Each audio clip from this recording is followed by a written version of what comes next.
Today for UCLU Socionics Society, we are proud to welcome Peter Bartle, who is one of the most well-known socionists who lives in the UK. Peter Bartle worked with Rick DeLong in setting up Wikisocion was it around 2005? 2005, 6, 7 years old. 2005 onwards, and helped bring socionics to the Western community. So without further ado, I'd like to everyone give a round of applause for Peter Bartle. Thank you. Yeah, I haven't really prepared anything special, but I was asked to talk a bit about how the socionics was introduced in the West in the early days. So I'll talk a little bit about that, and then we can talk about questions. And I also got something which I found interesting about the correlation or the lack of correlation between socionics and MBTI, which I find interesting. Now, anyway, back to the early beginnings. Well, at around 2005, I got interested in socionics. I think like most people do. First, they discover typology. In my case, MBTI. Find it interesting. They helps them to understand things about themselves and about others. And looking further, I discovered socionics, which explained how the types actually interacted with each other, which the other theories didn't seem to do. And at the time, back in 2005, what the socionics information on the internet in the English-speaking world, and actually I say English-speaking, but it can be applied to non-Russian-speaking world, consisted essentially of socionics.com, Sergey Ganin's site, which already existed and still exists, but at the time didn't have any forum. He had his question and answers, but not much more, although he does have interesting information. There was Dimitri, the site socionico.net, which is still around in a shrinking form, which was Dimitri Litov's site, multilingual Dimitri's site. And finally, you had the forum, the 16 types. And at the time, the only forum that was dedicated to discussion of socionics was the 16 types, because other forums which I never really got into, like Similar Minds, or I don't even know if that exists, is still, or something called INTP Central, or they mentioned apparently socionics on occasion. But the only forum that talked about socionics exclusively was the 16 types. And then I started looking into this, asking questions, and trying to find out more about socionics. Now, the 16 types at the time was something very different. It was a very small group of people. And the 16 types site was actually put together by a guy whose name I now forget, Jimmy. I forget his surname. I think he lost interest. He put the site together because he had a very specific interest. He got interested in correlating socionics types with Oldham styles. Now, if you know what Oldham styles are, Oldham was a psychiatrist. I think he died recently, and he basically described, I think, 18 forms of mental illnesses in detail, things like being schizoid or sadist or schizophrenic, etc., or antisocial. And Jimmy, he discovered socionics, and his idea was maybe the Oldham styles are just extreme forms of socionics types. So his site consisted of some basic information on socionics. He had some basic socionics descriptions, mainly those early ones by Igor Weisman. He had descriptions of Model A, he had the basics right, although it was fundamental, not very much, but he had the basics right. And then he had this extension on the older styles. Now, what is interesting about it is that maybe for his disappointment, nobody really was very interested in these older styles, 16 types, socionics relation. People were started talking only about the 16 types of socionics, and that's why eventually he just dropped off. I think he lost interest because that wasn't what he was interested in. And okay, so the far with the time consisted of a very limited number of people discussing essentially information that was available in socionics.com, information that was available in the 16 types, that's very basic information about Model A and socionics, and occasionally referring to the little type socionics.net, which was the only information really in English for the rest of the time. And of course, the discussions then had, as you can imagine, the discussions consisted of things that today people will look at and maybe consider as rather, okay, people went into several directions. For instance, this original small group split into some people discussing endlessly the socionics.com version of VI, obviously discussing trying to master, trying to pass the digital test in VI, a lot of that. There were some people trying to get talking endlessly about the correlation between MBTI and socionics, because of course there should be a correlation. Then there was the JP switch, if you know what it means, about how the introverted types in socionics corresponds to the introverted types of MBTI if you shift rationality with irrationality. And so, and that was it really, right? So basically there was some true socionics, because I said socionics.com did have a lot of good information, and also did a little bit of 16 types. So people started talking and endlessly talking about it and trying to, with this little bit of information, try to move there. I and other people, but I think at some point I took I quickly saw that that was sort of disjointed, and they're not really going to socionics, especially since what I could see from the socionics.net, which attached to the Russian literature, was obviously different from what they were talking about. So, and at the time, that's when machine translations began to become reliable, right? Now, of course, we can look at socionics, Russian texts using Bing translator and others, but at the time, machine translations were just beginning to be accessible, and they will work. Very few machine translations or translators, sorry, would work with Russian, and they would work with Russian, but not with all sites. It was still rather in beginning. But eventually, somebody discovered, it wasn't me, I forgot who it was, a very good socionics site in Russian, which still exists, which is socionic.org.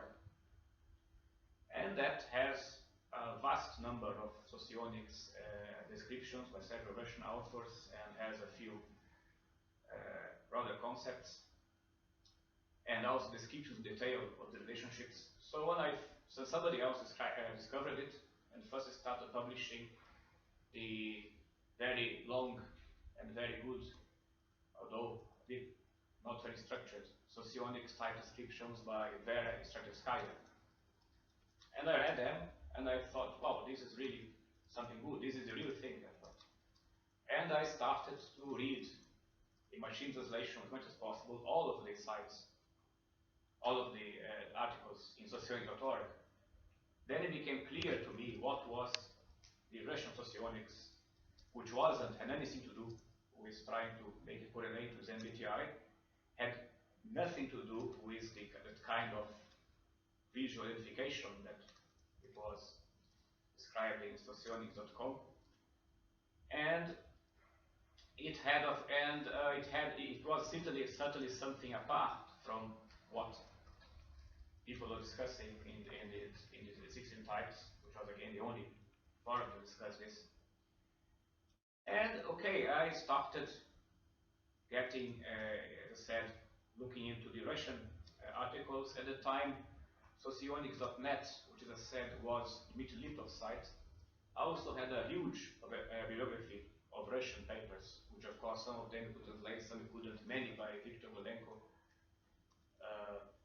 Then again, I got into the actual Russian classical theory and started as much as possible putting it into the forum and discussing and trying to transmit that. So I wasn't the one who discovered that, but was probably the most stubborn person trying to convey that.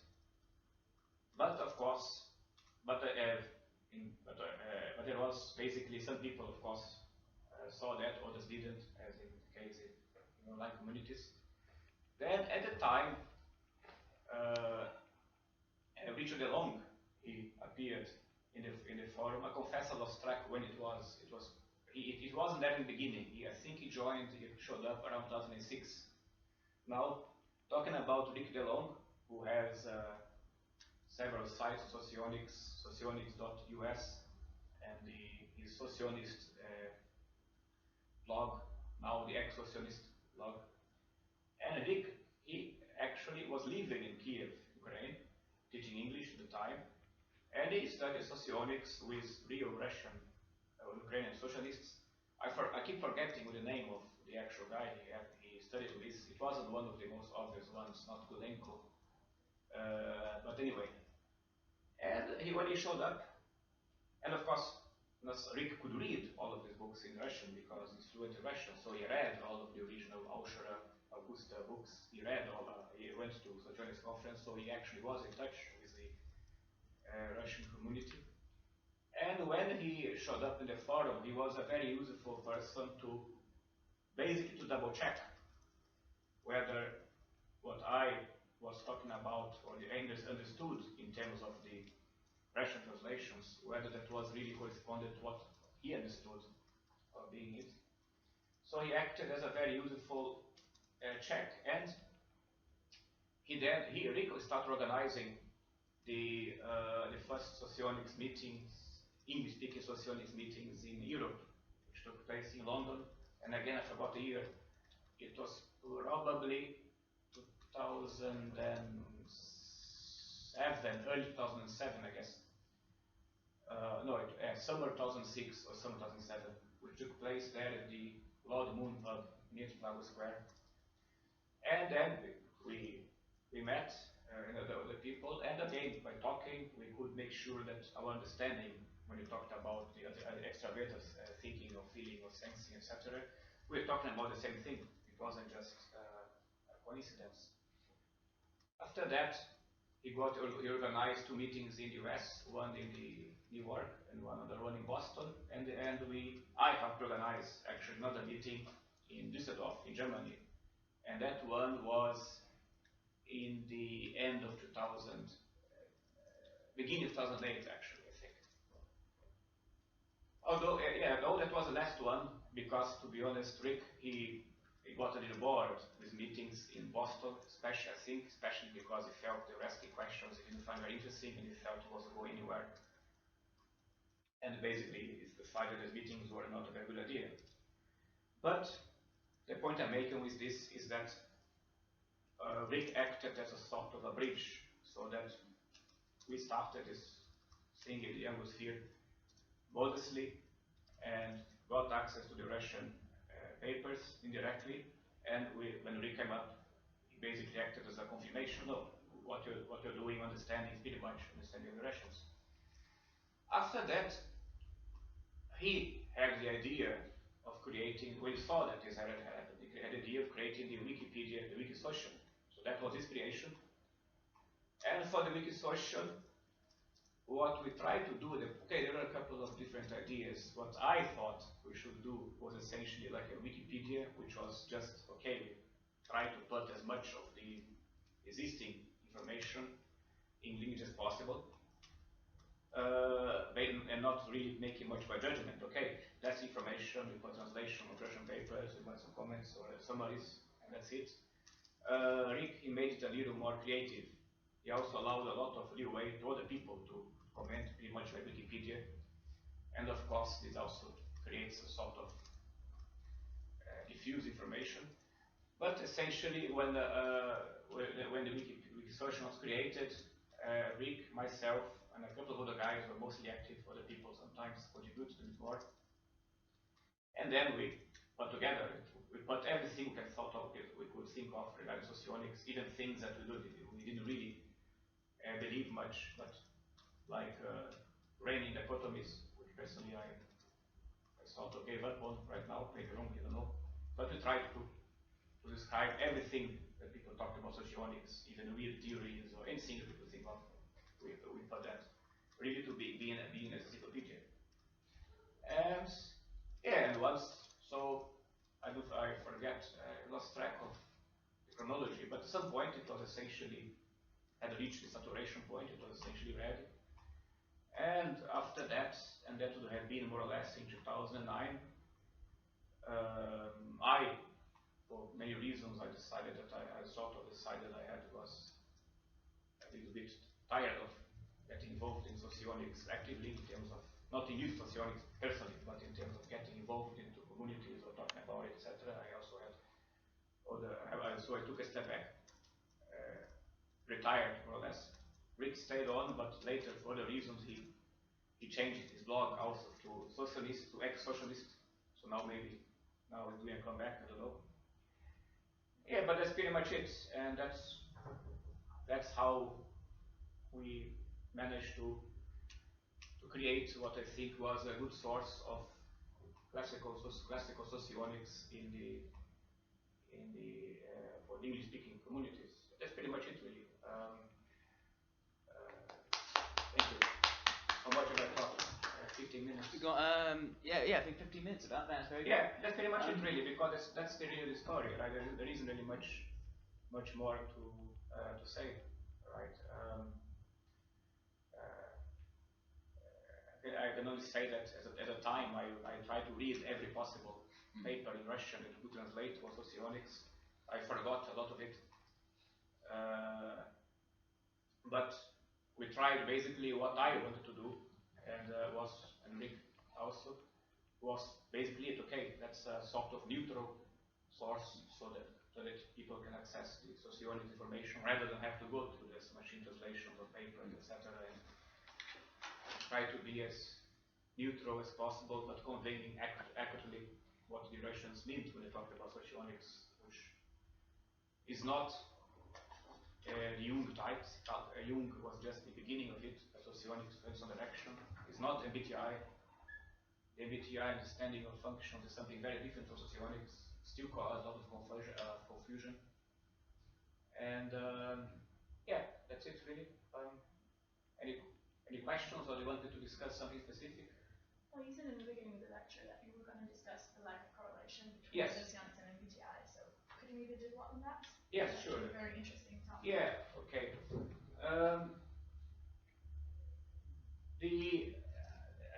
That's obviously, I mean, it's a very natural thing to do. If you start from MBTI, you find 16 types based on Jung.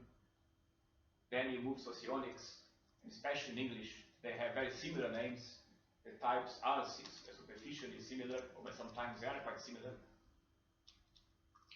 And the functions are similar, so it is actually quite a logical conclusion to say, oh, they're essentially the same thing, variations, and if you learn MBTI, you just have to move socionics and without rethinking MBTI. That's a natural way of thinking, but unfortunately it is wrong, because the types they have similarities, but they are the similarities which can be actually more of a hindrance to understand it than the reality, because these functions are different. The understanding of what makes intuitive sensing, intuitive feeling, etc. is different. And there is no easy correlation. As I said, there was understanding that if you look just at the function description, if you assume that the functions of socionics are the same as MBTI, or another function, the information elements, intuitive feeling and sensing, etc., that the only difference is that for introverted types, the rational and irrational types are reversed. For instance, the story that the INTJ in socionics is the INTP or the LII or INTJ in socionics would be the INTP in MBTI, but that's not really true. And what I have here, and here, and I hope you can all see it. This paper was put together, a table was put together by Dmitry Litov, and what he did was he went to a meeting of socionics I think in Kiev, and he gave MBTI descriptions of the types. Unfortunately, I don't know which descriptions were particularly, but he gave what he said were standard MBTI description of the types, and he distributed them to 136 Russian socialists without the MBTI name. So you had, for instance, let's say they had the ESJ description of MBTI without the ESJ. So he gave the descriptions to 136 socialists, and he asked them, look at this description and say which type do you think this is describing in socionics. And you have this, and this table is a result, right? And you have some very interesting results, because the blue numbers are those where it seems to correlate, and the red are those where the correlation is particularly strange, and the other numbers are what came off. So for instance, if you look at the ENTP description, so that's the ENTP description.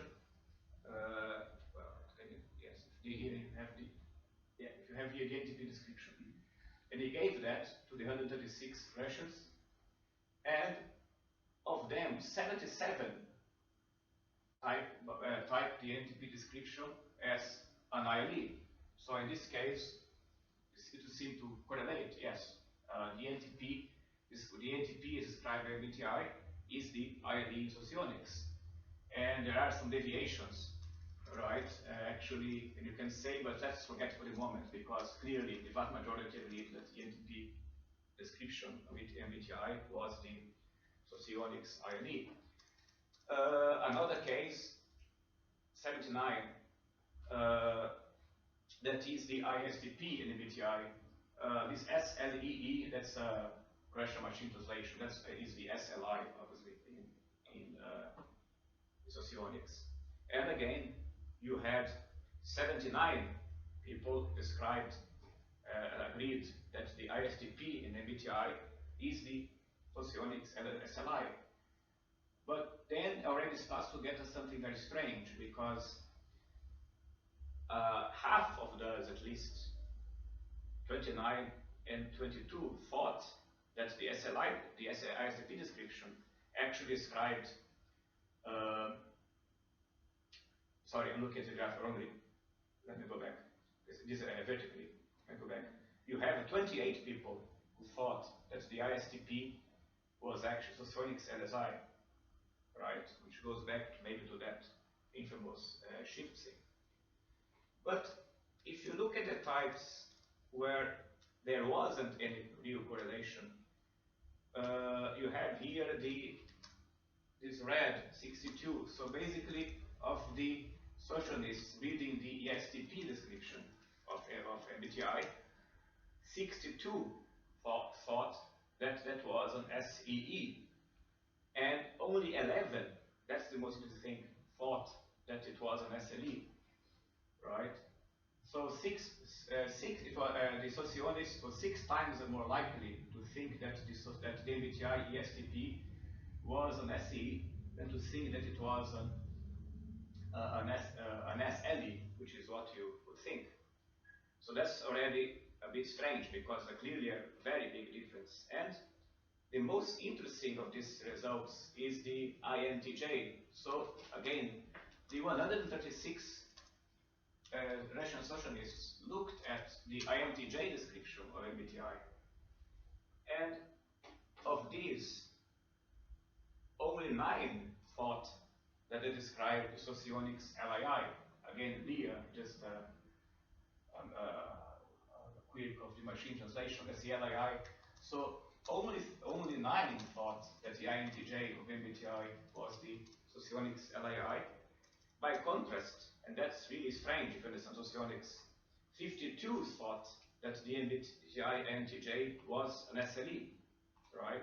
Something that I think it's, if you understand Socionics, is almost inconceivable. I mean, who would confuse Socionics LAI with SLE? But obviously, the INTJ, as described, is something very different from an LAI.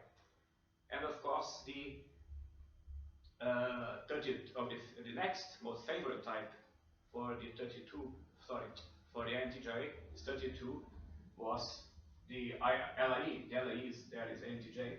That's the Socionics LAE there.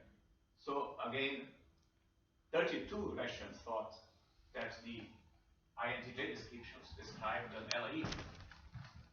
And we have other, and of course there are some that are all over the board. For instance, if you look at the MBTI ISFJ, okay, 38 of those thought that it was ESI, the highest choice, okay, that would speak for the correlation. But again, 22 thought it was an SLI, 30 thought it was an EAI. I mean, I don't have to go, a single picture, right? And interestingly, if you go for the INFJ, it was split almost equally between those who thought it was an EII and those who thought it was an INI, which is the grain of truth on that JP shift. So anyway, the basic point is that yes, of course, these MBTI types, they have some similarities, and that's why this controversy stays. Some types are similar to the others. In particular, I mean, okay, again, the MBTI ISTJ, if you look at the description, you have no problem. This is similar to a Socionics LSI. And that's the problem. The similarities are just enough to cause confusion, right? And that is, but if you look into, and I understand the reasons why this happens. If you look at the idea, as I said, the concept that 136 rational socialists who one would hope know what they're doing, and so many of them thought that some of these types are completely different from the MBTI corresponding. So the conclusion is there isn't really much of a correlation, and to the extent that there is more misleading than anything. There is another table with a variation of the same, right? This is simply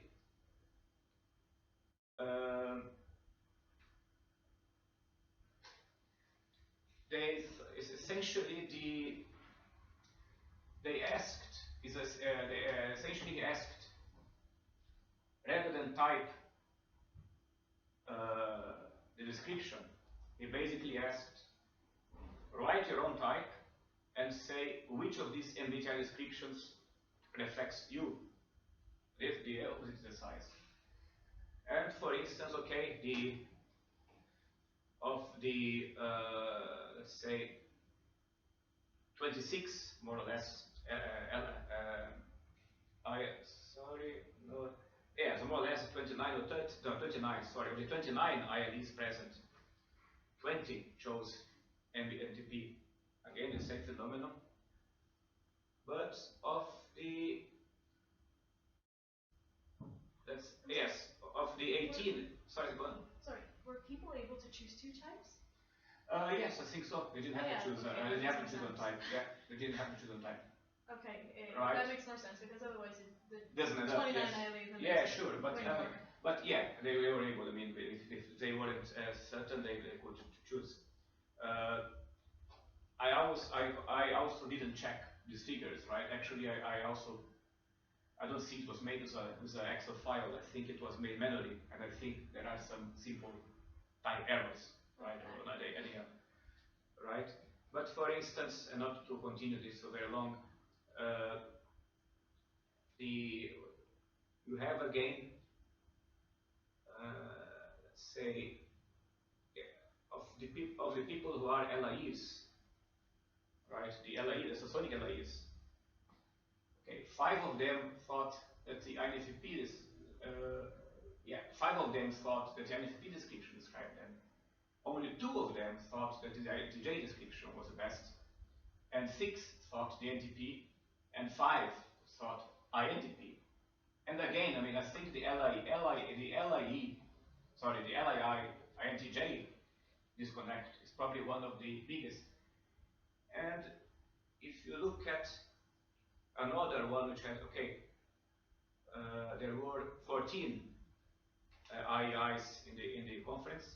Okay, this is more distributed. Again, you have the confusion between INFJ and INFP, like I said before. So anyway, I mean, essentially, not only it's not that you see a correlation. I mean, let me go back to this previous graph table. Sorry. If you had a good correlation, would mean that most of the types would be in blue in that diagonal line with slight variations. If that was the case, it would indicate, yes, that the correlation is good, apart from the slight variations. But of course, and there is a bit of that, but you have so big deviations, especially with the INTJ type and the ESPP and ESFP, obviously, that essentially breaks the whole correlation down. And the lesson of it is that you really have, unfortunately, for those who spend a lot of time on it, if you really want to get in socionics, you more or less have to forget what you learned about MBTI and see them as completely independent systems with their own internal logic. Otherwise, it just makes understanding socionics more difficult. So that's pretty much the message I'm trying to convey. Unless you're in TP. Sorry? Unless you're in NTP, in this case. Yeah, it's interesting because a lot of people who start in socionics and MBTI are NTPs, and for them, of course, maybe because of this, it is easier to correlate. I actually have a question, which Yes. is a bit personal, so I hope you don't mind. Sure. I've been noticing the EIE and ENFJ line, which is, especially the ENFJ line, which is very, there's absolutely no type that actually correlates. Do you think that actually has to do with the type in itself? Sorry, which Because I know one? that Can you repeat which type? a lot of ENFJs, because I've been introduced to socionics before MBTI. Yes. So I've started to switch to MBTI right now, and I've been typed as ENFJ. Right. And EIE. Yeah. So Yeah. the ENFJ line, actually, I've been talking to a lot of ENFJ, and it's actually true that a lot of them are totally different types. What could explain this? Because when I look at the description, for me, it actually really relates to EIE, but that's maybe just because it's personal. I don't know. It's a very difficult type to type because they can relate to pretty much everything. Yes. Which is why I think it's really hard to ask them to identify themselves to another type. Well, I mean, your question is why this line is all over the board. Yeah, that's kind of the problem. No. Yes, look, it is. But I mean, if you look into it, right? If you look into it, the two types with the highest correlation was EIE and IEE, right? Which does make Which sense. makes sense, right? Does make sense. There are a few things which are strange, but and actually one thing is not so strange, right? Which is that the obviously 14 people thought that ENFJ described the LAE, right? And I think that personally, I don't think it's because of the type. I think there are a couple of things to consider. A problem was, and again, it doesn't help that you don't have the actual MBTI descriptions to look at. But a problem with MBTI descriptions, at least the ones that you find easily available on the internet, because I've been told that if you actually purchase the official Myers-Briggs manuals, that the types are descriptions are much more complex, etc. But of course, you have to pay for them, or I don't know if they're available. But looking at the descriptions that are available, they tend to be only positive they don't describe the type's bad points or supposedly bad points or weaknesses. They sort of try to portray the types all in showing their best. And a lot of them, so basically a lot of them,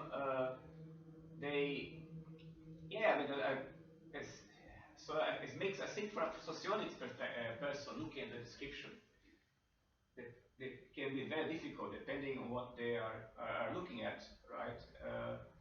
That's all I can say really. I mean, I cannot give more information than that. If you let me see if the other table had more information. So, for instance, there are only four. As people who are EIs, and most of them identified with the ENFP, and one thought no one identified, right? Although with 4 people, statistically, is not very strong. If you look at, interesting enough, of the 15 IEs in the conference, 8 thought they were ENFPs, and none of them thought they were ENFJ. Five thought they were ENFJ. So again, I mean, it's quite complicated to figure it out. I think it also comes with the fact that Socionics in itself does, for me, go in tandem with other theories. And if you put it in tandem, like with theories such as Enneagram, yes, you can actually understand why you choose the ENFJ or ENFP. Yes. It actually makes more sense. Yeah. So that's why, for example, I realized that as an Enneagram 2, ENFJ was more my type than ENFP. But it is quite curious that every time I meet an or an EIE actually in socionics, we've all been mistyped at one point because we always appear to be another type, which is really weird. Well, okay, maybe that's a particular problem for EIEs, right? I think because EIEs, they are the type most likely to have a different, I hope you agree, but most likely to convey different images according to what they are feeling internally, or whatever image they think they should convey.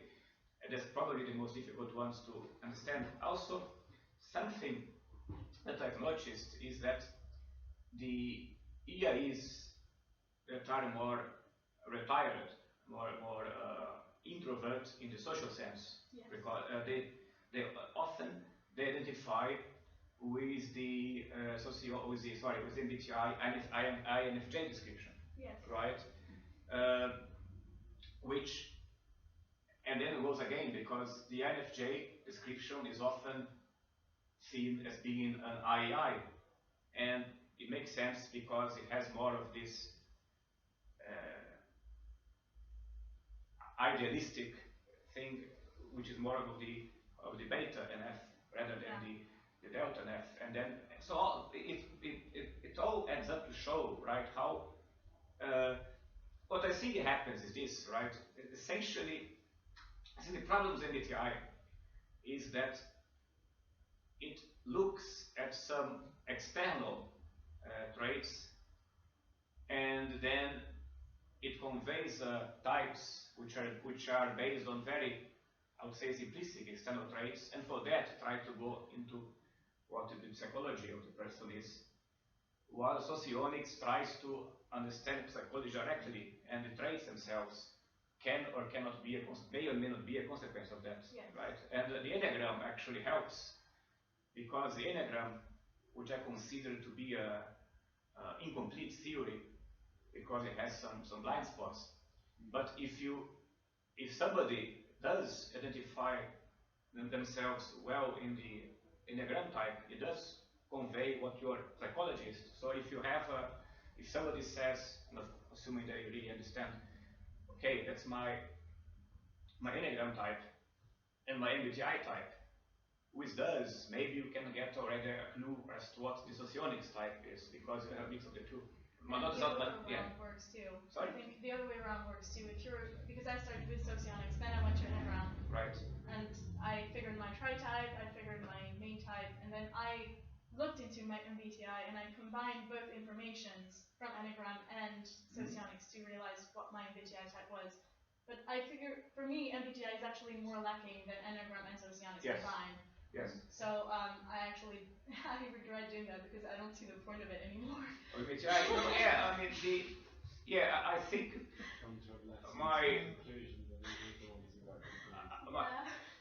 my criticism of the Enneagram is that it has a blind spot, and it's the same blind spot as the Socionics, as MBTI, which is the blind spot is through Socionics extroverted thinking, right? The impression I have is that both the guy who created the Enneagram, I forgot his name, and if I knew he was a guy from Bolivia, I think, isn't it? If he was him. Both the guy who created the Enneagram and both Isabel Myers, I think both were probably IEI. So, and their blind spot was extroverted thinking and a lack of understanding what makes extroverted thinkers really thick, not thick. And that is why, in the end, for instance, I have a difficulty identifying an Enneagram type that really, I say, that's me. I have to, if I really have to, I can find Enneagram types, but it is slightly like fitting a cylinder into a square hole. Because the MBTI don't really describe anything like the Socionics extroverted thinking. So both have these blind spots, which, that's my point of view. It is a flaw, of course. There's also the idea of T leading types in MBTI, the ENTJs and the ESTJs. They're portrayed very much being essentially pushing aggressive rules onto people. Yes. And often you get examples of assertive people, like Napoleon seen as being an ENTJ. And the idea of just being very, very pushy. Whereas if you look at Socionics, it's far more about helping people in terms of information, providing useful information rather than making you do things your way. Yeah, I think that there is, if I may say so, I think that there was a very lack of understanding from what really motivates true extroverted thinkers, because the motivation is really to make the world work properly and convey proper information, but of course not as a goal in itself. While in the case of but the impression is gotten that they are trying to impose their will or their rules, which that's how it's perceived.